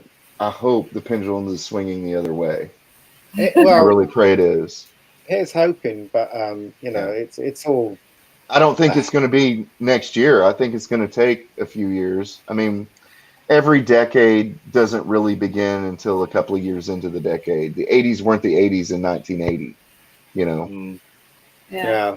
But as I said, I don't think Hollywood. It's really funny how me and you could go and sit down and see Star Wars, especially the second one. We know exactly what's wrong with that film. Yeah. All three of us know exactly what's wrong with that film. Yet the people that made it, that wrote it, that actually shot the damn thing, can't see it. I know How they could they see it. not see it? I'm gonna be honest, and the only time that I know what's wrong with it is because Jack goes on and on and on about it for hours. Yeah, And I'm that's- like, yeah, she's well, like- She's like, wouldn't I'm know glad you started a YouTube channel because I don't have to listen to you complain anymore. I can just let you go on and make a video about it. But subconsciously, you can tell a movie when a movie doesn't work. right. Subconsciously, and with okay, so if you're not a filmmaker or a creative or whatever, and you're just a normie, you'll subconsciously read it, but it wouldn't matter to you. You'll just go and just walk Right. out. It's like Right. my sister who went to see the last Star Wars film, and she said, "Oh, it was all right, it was fun," but but she obviously can't see what we can see. But Well, and I'll give you this is the way. So Star Wars for me, I have such an emotional attachment to it that there are certain scenes that I cry. I literally tear up because it does. overwhelms my nostalgia. It overwhelmed, like if Oh, I you go big back baby. yeah, Trailers make me Joking. cry. but and I do it with if I'm reading a particularly good scene in a book, I do the same thing. Yeah. And she makes fun of me, and it's fun and everything, and it's annoying and fun. But my son is the worst. He'll be like, "You're over there crying, aren't you?" But I get emotional I'll because be like, "Are you crying? Are you really crying?" I invest myself so much into that, because like I said, when I watch a movie, if I like it, I'll watch it 3 and 4 and 5 times. I read a book and I'll go back and listen to it 10 times. Very rare that I see a movie these days more than once. The last movie I saw loads of time was Temple of Doom, and I saw that 20 times in the cinema. Yeah. But Yeah. then again, it was only £2 to see in the cinema in those days, so I could afford to go and see it like 20 times. There was no videos, no internet, couldn't get a download. Exactly. Listen, I'm just going to go for a pee. I'll be back in a minute, all right, guys? I really need to go. I'll be back. So I'm thinking we're going to end this here in the next 15 minutes or so. I don't think we should go over 2 hours too far, but Yeah. Time has flown. I can't believe it's already been almost 2 hours. Who all is still in the chat? If you're here, say something. Yeah, I think I'm gonna start putting you on the live stream and put you in charge of the chat. I keep forgetting to look. Oh yeah, I've got my my phone open, so I'm actually one of the people in the chat. Oh, So that's fine. I can see the messages before you do. Yeah, that's fine. This is still new to me, and this is the first one. No, you kind of sat in on the very first live stream for a little bit. I right? did. I sat in on it, and I was in my own room just listening to it and typing. Yeah, and but I liked it because where would you get the opportunity to talk to somebody like Ian? Right. And it's really it's just something that blows my mind. It's something good that can come out of this medium.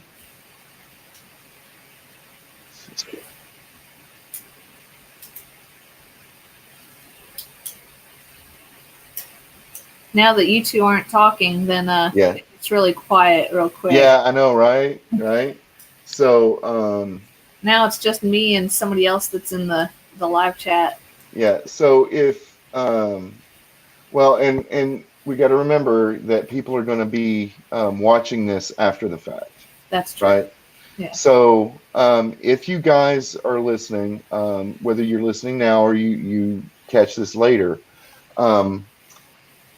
I would really like if you guys are interested in watching that video series where I'm teaching writing.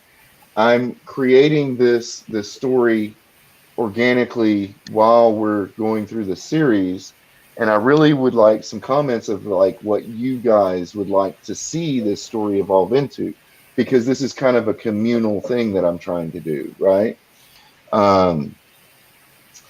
So if I could get some comments in there. I don't really want to start the storyline plot of it before I start writing without some contributions as to what people think that they would like to see out of it. You know what I mean? Sounds like a plan. Yeah. So yeah. At any rate, yeah, the live streams always end up better when you have multiple people on, so that you can bounce your information off of each other and learn something, right? Well, I can tell that the two of you are just very talkative people. Yeah. Very talkative. And I think that you have to be in this format, right? Well, and I don't say as much because I don't know as much about writing and storytelling as you guys do. That's not my my part in all of this. Right. And like if you guys aren't aware, Candace is learning how to animate right now. So the next Yeah, I was just saying, Ian, that Candace is not talking as much because she's not a writer, right? And she's learning right now. She's learning. I guess Adobe used to call it Flash, and now they call it Animate. And she's learning how to do that, so that eventually we're going to get to where when I'm doing the stories, one of us will read it, probably her, because she reads them better than I do. But it'll be my story with her animation, right? Oh, cool. And I'm really frustrated with it. It's like even today, I don't know if you were watching, Jack, but I can make a heart. Obviously, anybody can just doodle a heart. But trying to doodle a heart on that stupid animation thing, I was redoing it, and I'm just like, this is just a sketch of a heart. How hard is this? Yeah. And that's part of it, learning the program, Yeah. learning where the tools are, and then eventually instinctively you'll know where your stuff is and what you need at any given time. And that's why I went ahead and did the Night Terror one with just the background image and then me reading it, because I don't want to pressure her. Animated fire. I should have made you an animated fire. That's okay. I mean, we can always redo it. Yeah. I can always put another version of it up and say, hey, listen, we rewrote it, because everything's always evolving, right? Right. Yep. So I can go back and I can rework it, and we can do something like that and get somebody a little better at reading it. That's the challenge that I face, transforming my written media into a visual media, or even an audio media, is that the beats and the points that I'm trying to get across, you need somebody more closely like a voice actor to be doing, right? Yeah. Right. And I can't afford that. Yeah, no, I hear you. Just money's always a problem. Yeah. It's But especially with creative. I know this channel will take off eventually, and when it does, that's what that money that the channel earns will be put into is getting talented people who can do the things that I can't do, right? Because I can't do everything. Nobody can. Yeah, no. And that's the unique thing about YouTube, is that the collaborations that go on. Like I was telling Candace while you were gone, I didn't realize that we were almost at 2 hours. And so what I was going to ask you, Ian, do you want to try and make this a regular thing? Yeah, if you want, I'm always around. Yeah, I'm freelance. I work from home. I work, but I only work twice. Well, that's why I usually. That's why I said when I created my channel back in October, I said, I was going to learn how to live stream, and I was going to do it on Mondays, because that's a day that most people don't live stream. Yeah. Right. And yeah, we've had 3 to 4 people in here consistently. I know one of them is Candace, because she's watching the chat, so she can see it. Yeah. And but eventually, with the growth of I've gone up 30 subscribers in just a week. That's good. So eventually we will get the following, and all that money, once we do get monetized, if that ever happens, will go back into the channel, right? Yeah. Because I have a real job too, and the real job will pay for our roof and all that stuff. The electricity and stuff. Yeah. And I enjoy my real job, but that's the thing. The more we talk, and the more I said it in one of my videos, like that writing series that I'm doing, is that we all as a community can contribute to each other, right? And I think we do, and not just monetarily, but